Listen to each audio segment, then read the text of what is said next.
Mesdames et messieurs, nous parlons toujours du salon d'exposition appelé le Selam Fishering Expo 2025, un salon qui fait la promotion de l'aquaculture et de la pêche. Et nous recevons à cet effet Madame Anta Mariam Dalmeda. Bonjour. Bonjour. Je rappelle que vous êtes la directrice générale adjointe de la structure qui organise cet événement, qui est NSI. NSI qui veut dire Next Sustainable Initiatives. Alors, dites-nous, pourquoi un salon sur l'aquaculture et la pêche? Pour faire simple, l'histoire est un petit peu simple. On a pour habitude d'organiser donc des salons tournés sur l'élevage. Donc 3 éditions sur le Celab Livestock Show qui parlent de manière générale de l'élevage. J'entends par là élevage bovin, ovin, porcin et tout ce qui suit la lignée. Et on s'était rendu compte que justement ce milieu-là, donc l'aquaculture et la pisciculture, était un domaine qui était un petit peu mis en marge. On assiste à des salons à l'international où on voit, on va dire comme ça en termes terre à terre, des animaux qui parlent, qu'on entend.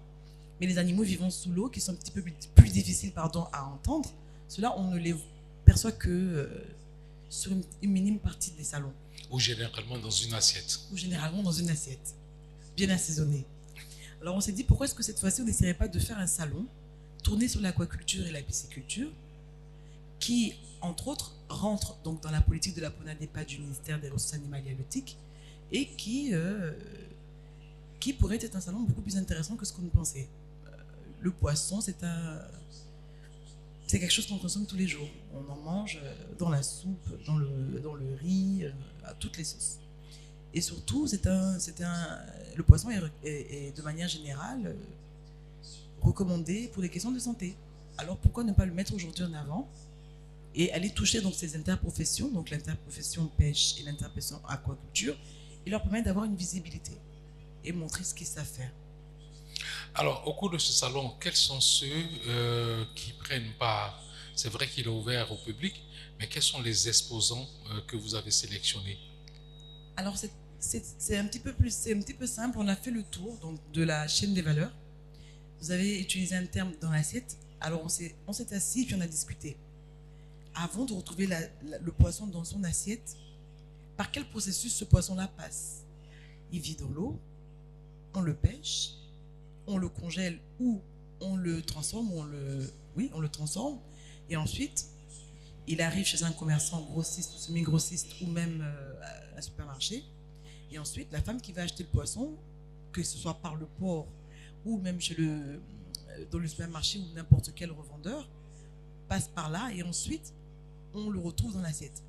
Donc, c'est cet exercice-là qu'on a fait, nous, au niveau des NSI, pour pouvoir justement retrouver donc, tous les acteurs de la chaîne de valeur, pour après aller se diriger vers ces personnes-là et leur demander de bien vouloir participer au salon pour que de manière générale, quelqu'un lambda qui passe par là puisse savoir que donc on a tout ce processus-là qui fait que le poisson se retrouve dans l'assiette. C'est aussi simple que ça. Donc on retrouve avec nous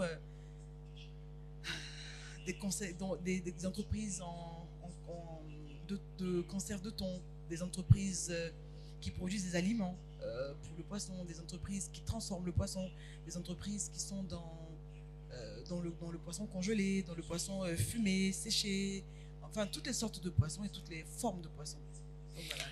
Alors, à ce salon, vous avez combien d'exposants aujourd'hui?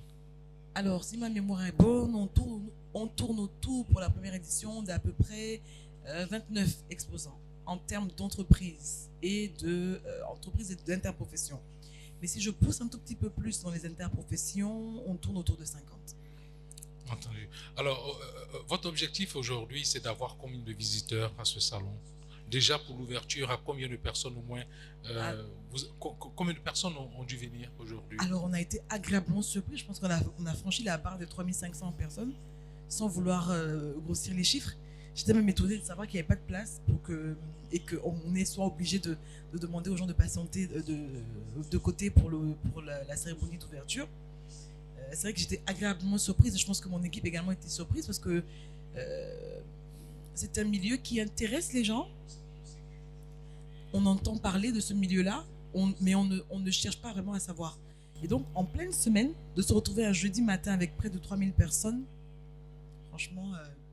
Donc voilà, on avait 3000 personnes aujourd'hui, on espère en avoir un peu plus vendredi, donc demain. Et comme on est ouvert samedi, pour toutes les personnes qui sont en famille, accompagnées d'enfants ou des parents qui veulent venir découvrir ce milieu-là ou apprendre un peu plus de ce milieu-là, j'espère qu'on aura touché la barre de près de plus de 7000 personnes, chiffre qu'on a targeté pour cette année. Alors, est-ce qu'à ce niveau aujourd'hui, on peut dire il y a encore la possibilité d'exposer pour des personnes qui désirent, qui viennent de découvrir, qui viennent de nous voir? Vous savez, généralement, les gens, ils sont toujours à la traîne, hein, les personnes de dernière minute. Est-ce que un exposant peut venir vous contacter, dire je viens d'apprendre, de découvrir, est-ce que je peux avoir une place? Ça, c'est de un. Et de deux, pour terminer, quel est l'appel que vous lancez à tous ceux qui désirent se lancer dans le domaine de l'aquaculture? Alors, pour les personnes qui souhaitent exposer, on a toujours moyen de moyenner, on va dire ça comme ça, et de trouver un espace pour quelqu'un sans problème. Et pour ceux qui veulent apprendre un peu plus dans ce domaine-là et qui veulent passer par là, donc on est au Sofitel jusqu'au samedi 26, 19h. Pour ceux qui veulent venir apprendre un peu plus sur l'aquaculture, c'est le moment, c'est le lieu. Et pour ceux qui voudraient peut-être exposer pour les années prochaines, en même temps, ce serait en même temps mon mot en termes d'appel. NSI essaie chaque année d'innover en matière de salon.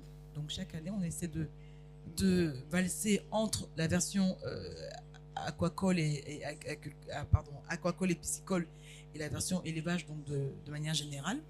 Donc cette année, on est sur la version halieutique et l'année prochaine, on sera sur la version, on va dire, ressources animales.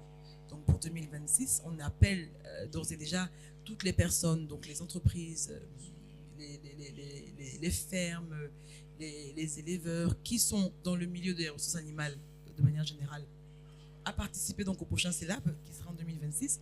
Et pour la version halieutique, on essaiera de se retrouver en 2027 ou peut-être en 2026 si on arrive à conjuguer donc ces deux milieux-là et ce deux mondes-là ensemble. Merci beaucoup, Madame Anta Mariam Dalmeda. Je rappelle que vous êtes la directrice générale adjointe de NSI, structure initiatrice de ce salon. Vous n'êtes pas à votre premier salon, on va dire, aux premières expositions. On a vu le CELA Love Talk Show. Vous êtes aussi, on va dire, à l'initiative de Parlons Élevage, de plusieurs activités qui tournent autour, on va dire, des ressources animales et halieutiques. Merci et puis on vous souhaite très bonne suite pour ce salon. Et on rappelle aussi que cette chaîne de télé est la vôtre et merci pour l'initiative. Mesdames et messieurs, on se retrouvera tout à l'heure avec d'autres invités pour nous faire part de leur impression, de leur participation à ce salon. Je suis Diakité Ibrahim. Restez toujours en notre compagnie.